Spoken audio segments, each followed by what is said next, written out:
Hello, everyone, and welcome to another season of Ask Anything presented by Moser Consulting. I'm your host, Angel Leon, Moser's Director of Personnel. We're back for season 7 of Ask Anything, and we couldn't be more excited of where we're headed as we look ahead to 2024 and what lies ahead for us here on Ask Anything. We surely hope you had a wonderful holiday season with your loved ones and that 2024 brings you nothing but the best.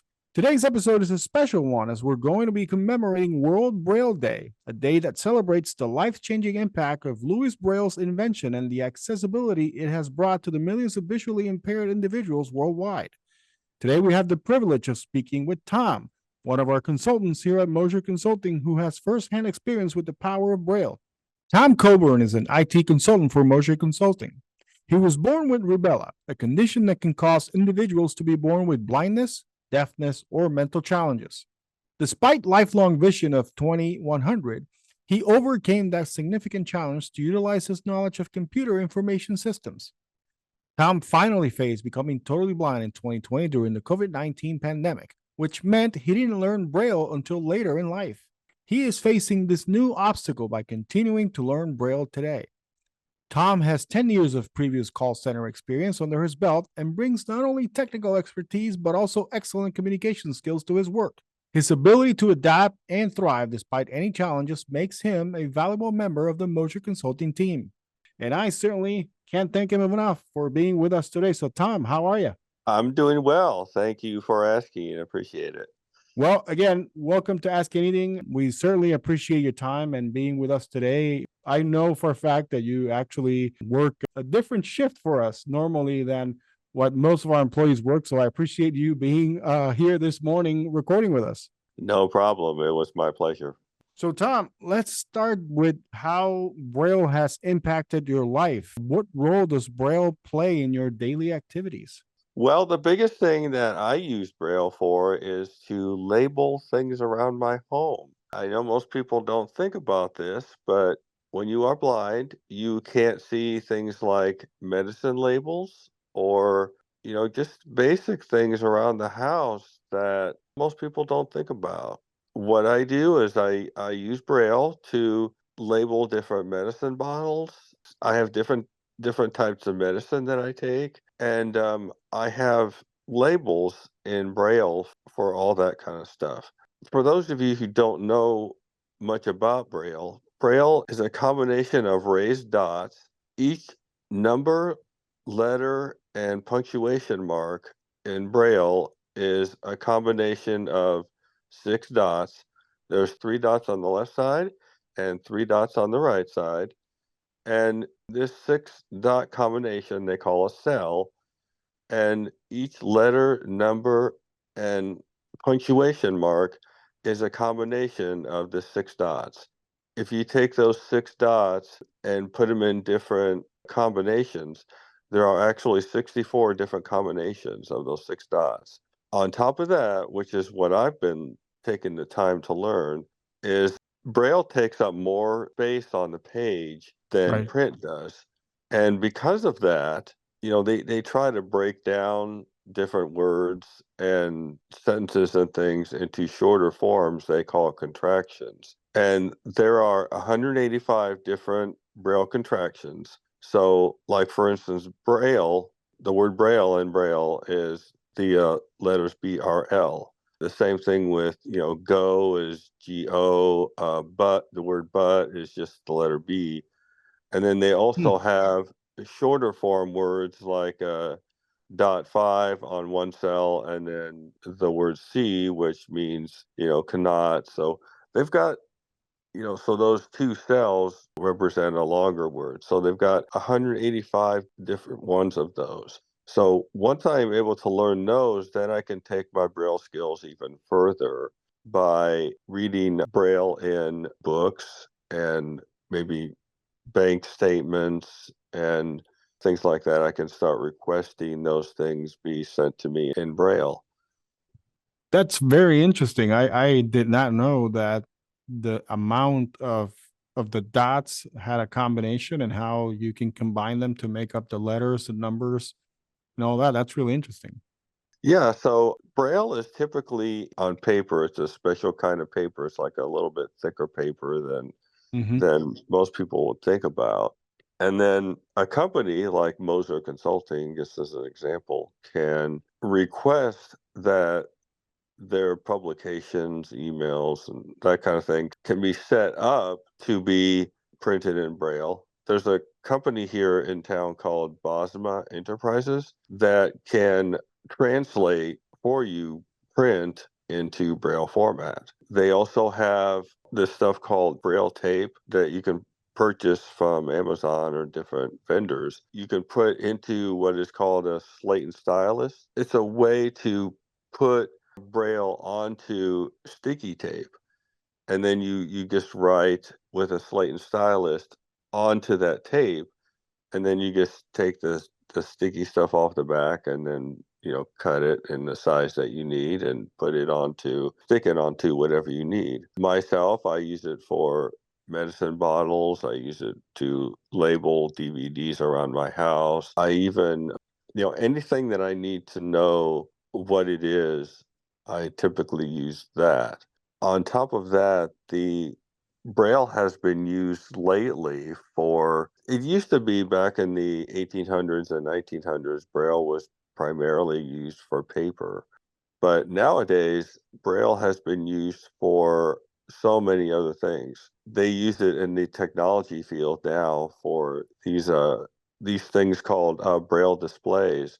And a Braille display is a device that it typically has 1 to 4 lines, and you read down the monitor using those 1 to 4 lines, as you're reading down the monitor. Mhm. And then Braille displays also have a keyboard connected to it. They call them Braille displays. That's actually what their official name is called. But it's more like a small laptop when you think of Okay. it. It's because it's got a display, and then it also has a keyboard. Now, a Braille keyboard, there are 3 buttons on the right side, 3 buttons on the left side to represent the 6 dots. And then it's got a space in the center to put a space. So that's typically how you write with it. The JAWS software that I use supports speech, and then it also supports a Braille display if you have one. So that's what Braille is mostly used for today. A lot of people have been saying that Braille has gone the way of the dinosaur because paper has been going away. We now live in the computer age where everything is being digital. But I say we use it for both because paper is still, we still have snail mail and we still have to write things on paper. But to keep up with the times, Braille has gone to these different Braille displays. There's actually several dozen different ones made by a couple different manufacturers. One is Freedom Scientific, and the other one is Canada-based company. The name escapes me at the moment. There's 2 different companies basically here in the nation that supports Braille displays. And unfortunately, because their sales base is so limited, because there are a limited number of blind people that are out in the world, Braille displays tend to be expensive because of the law of supply and demand. So Right. Right.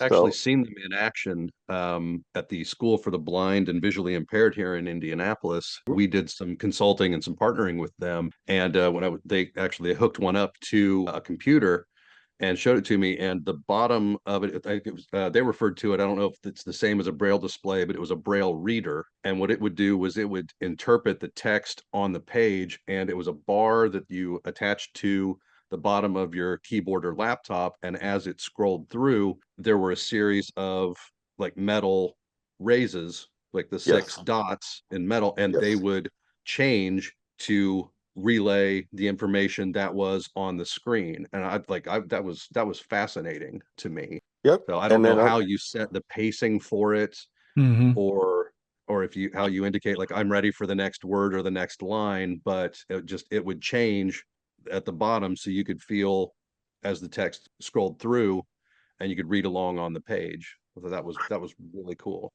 yeah, that is correct. That's exactly how a Braille display works. The other part of that is they do have settings for that, but typically your Braille reading skills have to be extremely proficient to be able to read a line quickly enough to be able to Right. jump to the next line. So That's yeah, certainly what it felt like watching. there's not a lot of leeway when it comes to speed. Your Braille skills just have to be proficient enough to be able to keep up with that. And most Braille readers are when they're kids, because they start learning it quickly. I myself was born blind. Like you said, I was born with rubella. They also call it German measles. And I was lucky because most people born with rubella, they actually call it CRS, congenital rubella syndrome. And most people that are born with that are usually born blind, deaf, and mentally challenged. But I was lucky just to get the blind part. Now, I do have some minor hearing loss, but I typically just deal with that with hearing aids. So it's not that overly bad or anything. It's just that I just have minor hearing loss. Now, another thing that people don't think about is that the deaf community also use Braille because they probably use it like the deaf blind community probably use it more than the blind community does, because the blind people have the option to use either speech or Braille or a combination of both. The deaf blind community actually have to rely on Braille because they can't hear. So Right. so actually a blind deaf person actually uses a Braille display more often than blind people do, because that's the only way they can access a computer. So I know I have several friends around the community who are both deaf-blind, and that's how they communicate, along with using tactile ASL, American Sign Language, Right. where they speak into the palm of the hand, which is a similar language to Braille. So it's pretty interesting stuff. So Yeah, no, absolutely. And many people may not fully understand the importance of Braille. What message or awareness would you like to convey to the broader public about the value of Braille literacy? well, I would say that Braille is pretty well wide known as it is. There is a group here in town that I'm a part of, and it's also known nationally. It's called the National Federation for the Blind. And we work to keep Braille literacy around the nation. There are some different bills in Congress that they do to keep Braille alive. We also have different local things that we do around locally and also statewide that we use to keep Braille going. The National Federation for the Blind is actually a nonprofit organization of blind individuals, and we get together and have different meetings. We typically have a meeting once a month, and they keep us informed about how Braille is doing in Congress and Washington and the different parts of the world. And we actually work together as a organization to keep Braille literacy going throughout the nation, because literacy is very important when you can't read print. So Right. we're always looking for ways to keep the public aware of Braille literacy and how it's important to the blind and deafblind communities. And as technology advances, there are various assistive tools available. I think we've definitely hit on some of those earlier. How do you see the future of Braille evolving alongside these technological advancements? Well, I can see Braille displays getting more and more advanced. The blind school now is beta testing a new type of Braille display that not only displays text, but also displays graphics. It's not going to be on the market for a while yet, but the blind Mhm. school does have one of those types of Braille displays. My wife is legally blind, which is basically her vision is extremely low, but she's not completely blind like I am. And Mhm. she knows Braille better than I do. She teaches fourth and fifth graders at the blind school. And to get into that line of work, she had to know Braille more fluently than I did. And she's had an opportunity to test out one of those displays, and she says it's really cool. I mean, it connects to a computer just like a typical Braille display, but it has more than just a bar. It has the bar, but it also has a larger display that is almost like the size of a piece of paper, a little smaller than that, but about the same size. And that part of it will read graphics on the screen. So that's a really nice advanced feature that we're hoping to see evolve in the coming years. Yeah, that definitely sounds like a very neat development in that world. Absolutely. Like I said, I haven't had an opportunity to see one yet, but my wife says it's really amazing stuff. So We'll take her word for it, but it does sound like technology is definitely helping the world of Braille evolve in the right place. And like you mentioned, people might have thought that Braille could be going the way of the dinosaur, but you're right. I mean, it with technology and the things that we can do nowadays, and Lord only knows that with AI coming up and all the different advantages that that could have, and really the advantages that it could have for something like Braille would be phenomenal. absolutely, I think so as well. I'm still new to the AI world, but you never know. They could add artificial intelligence onto Braille as well. And it all started with Louis Braille 200 years ago.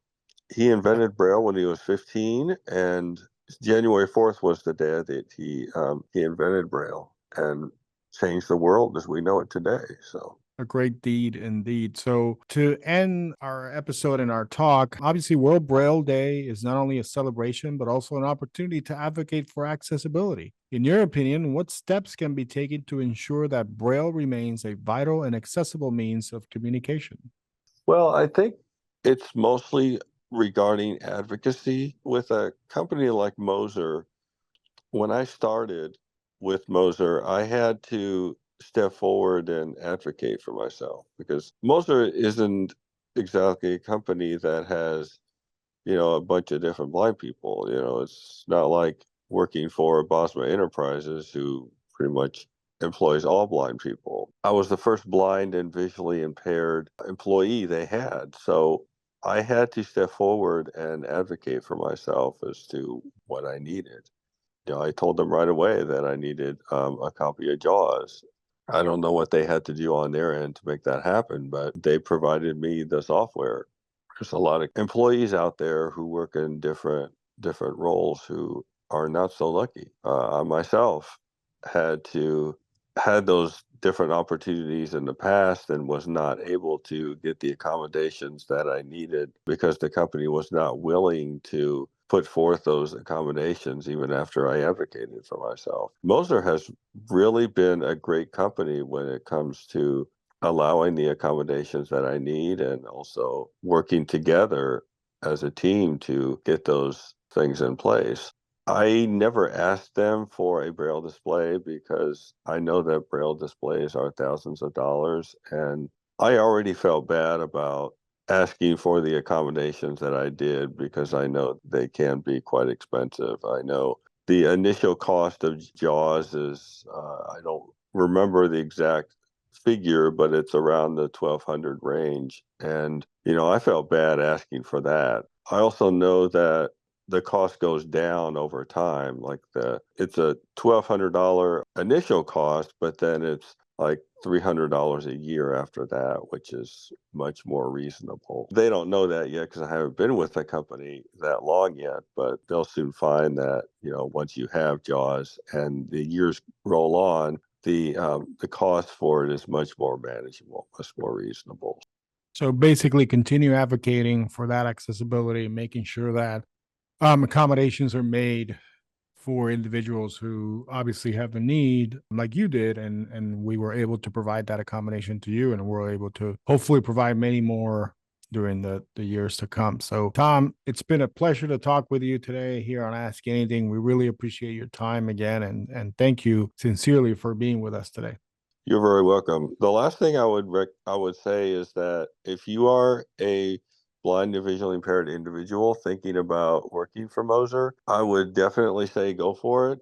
But the one thing you will have to keep in mind is that a company like Moser is not going to know your needs. They're not going to know what kind of accommodations that you need. So what you want to do is you want to think about what you need and just advocate for yourself. If you have any questions in that area or problems, I'm always available. You can always talk to me. We can brainstorm together to think of what accommodations you need, even in the realm of like what screen reader should you use, JAWS or NVDA. I personally use both because it's some websites work better in one screen reader, some work better in another, and so I advocated for that. And you have to think about what you need first, then come to your employer and say, this is what I need.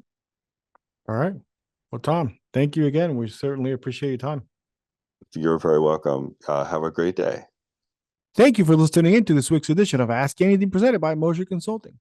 We hope you enjoyed listening to Tom Coburn talk to us about World Braille Day. Join us next time when we continue to dive deeper with our resident experts on what they're currently working on. Remember to send us your ideas or topics via our social media feeds.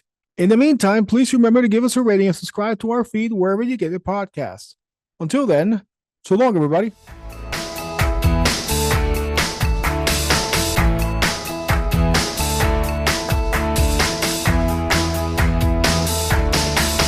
Go.